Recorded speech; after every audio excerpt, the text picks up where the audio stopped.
আচ্ছা, গায়েবের মালিক আল্লাহ। বলেন, গায়েবের মালিক কে? আল্লাহ ছাড়া গায়েবের আর কোনো মালিকানা কারো কাছে নাই। কিন্তু আল্লাহ নবীকে গায়েব জানিয়েছেন। অনেকে এটাই বুঝে না, খালি আকীদা ক্লিয়ার করেন, কনসেপ্ট ক্লিয়ার করেন। আমাদের সাথে বাবা কারোর সাথে কোনো দ্বন্দ্ব নাই। আমরা কখনোই কথা বলি না আল্লাহ যা জানে নবী সব জানে, বরং আমরা বলি আল্লাহ নবীকে জানিয়েছেন। বলেন, নবীকে জানিয়েছেন কে? আল্লাহ গায়েবের মালিক। আল্লাহকে কেউ গায়েব জানায় নাই, আর নবীকে গায়েব জানাইছেন কে? আচ্ছা, গায়েবের মালিক আল্লাহ। বলেন, গায়েবের মালিক কে? আল্লাহ ছাড়া গায়েবের আর কোনো মালিকানা কারো কাছে নাই। কিন্তু আল্লাহ নবীকে গায়েব জানিয়েছেন। অনেকে এটাই বুঝে না, খালি কথায় কথায় শিরিকের ফতোয়া লাগায় দেয়। আর শিরিক কি জিনিস এটাকে বুঝো। আমরা কখনোই কথা বলি না আল্লাহ যা জানে নবী সব জানে, বরং আমরা বলি আল্লাহ নবীকে জানিয়েছেন। বলেন, নবীকে জানিয়েছেন কে? আল্লাহ গায়েবের মালিক। আল্লাহকে কেউ গায়েব জানায় নাই, আর নবীকে গায়েব জানাইছেন কে? যদি কেউ নবীকে গায়েব জানেন না বলে এই কথা বলে যে নবী গায়েব জানেন, সে তো ইমানদারই না। কেন? কারণ আমাকে বলেন, কোরআন গায়েব কি গায়েব না? কোরআন নাজিল হয়েছে দেখছেন আপনি? নবী বলেছেন বিশ্বাস করেছি, তার মানে কোরআন গায়েব ছিল, নবী আমাদের সামনে নিয়ে এসেছেন। কথা বলেন না ঠিক না? তাহলে নবী শব্দের অর্থ কি? নবী শব্দের অর্থই হচ্ছে গায়েবের সংবাদ বাহক, যিনি আমাদেরকে গায়েবের সংবাদ শোনান। সুবহানাল্লাহ বলেন। এখন যিনি গায়েবের সংবাদ শোনান, আপনি বলেন তিনি গায়েব জানেন না, উনি যদি গায়েব না জানেন গায়েবটা জানবে কি তাই? কথা বলেন না ঠিক না? নবীকে গায়েব জানাইছেন কে? আকীদা ক্লিয়ার করেন, কনসেপ্ট ক্লিয়ার করেন।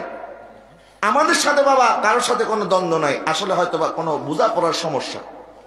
হয়তো আমরা বুঝতেছি একরকম, তিনি বুঝতেছেন আরেক রকম, কিন্তু এক টেবিলে বসলে কিন্তু দেখা যাবে আমার কথাও ঠিক, তার কথাও ঠিক। কিরকম? আপনি দেখতেছেন 6, আমি দেখতেছি এখান থেকে 9, কারণ আপনি ওই দিকে, আমি এই দিকে।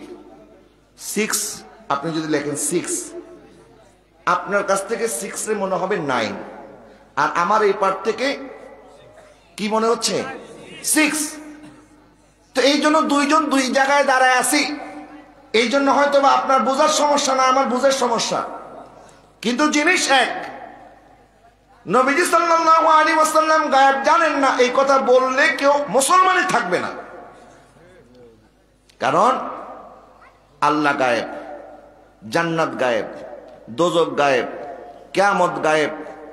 আমরা মেরাজ বিশ্বাস করি, মেরাজ যেটা ঘটেছে এই সমস্ত কিছু গায়েব। এই গায়েবের সংবাদ আমার নবী আমাদেরকে দিয়েছেন। তো গায়েব যদি নবী না জানেন, আমাদেরকে কি সংবাদ দিলেন? কথা বলেন ঠিক কিনা? তবে আমরা কখনো এই কথা বলি না যে আল্লাহ যা জানে নবী সব জানে, বরং জানিয়েছেন আল্লাহ, জেনেছেন নবীজি কতটুকু জানেন এটা আমরা বলতে পারবো না, এটা আল্লাহই ভালো জানে। কথা বলেন ঠিক কিনা? আমার এলেম কদ্দুর আছে আপনি মাপতে পারবেন? হুজুরের এলেম কদ্দুর আছে মাপতে পারবেন? আর একজন মানুষ একজন এলেম মাপতে পারি না, আর আপনার নবী এলেম মাপার জন্য বসে আছে, বলে নবী এটা জানে, এটা জানে না, এটা জানে, এটা জানে না। নবী কি জানে না জানে এটা একমাত্র আল্লাহই ভালো জানে, এবং আমার রাসূলই ভালো জানে। কথা বলেন না ঠিক কিনা? এবং সাহাবায়ে কেরাম যখন কোনো বিষয় না জানতেন, নবী জিজ্ঞাসা করতেন তোমরা এই ব্যাপারে কি বলো? সাহাবায়ে কেরাম উত্তর দিতেন আল্লাহু ওয়া রাসূলুহু আ'লাম, আল্লাহ এবং তার রাসূল ভালো জানে। যারা বলেন না সুবহানাল্লাহ। কোন জায়গায় পাবেন না সাহাবায়ে কেরাম এই কথা বলেছেন আল্লাহই ভালো জানে। সাহাবায়ে কেরাম বলেছেন আল্লাহু ওয়া রাসূলুহু আ'লাম, আল্লাহ এবং তার রাসূল ভালো জানে। তাহলে ওনারা কি শিরক কি জিনিস এটা বুঝে নাই? বুঝছেন কি বুঝে নাই? বুঝেছেন। তার মানে আমার রাসূল গায়েব জানি কথা বলে শিরক হবে না। নবী উটকে আল্লাহ পাক ওহী করলেন, আর ওই উট গিয়ে যেই ঘরের মধ্যে আমার নবী থাকবেন, মেহমান হবেন, হযরত আবু আইয়ুব আনসারী রাদিয়াল্লাহু তাআলা আনহুর ঘরের সামনে গিয়ে ওই উট বসে পড়েছে। সুবহানাল্লাহ বলেন না? তাহলে নবীর উট আল্লাহ পাক তাকে যদি জানাইতে পারে, আমার নবীকে কি জানায় নাই? জানিয়েছে।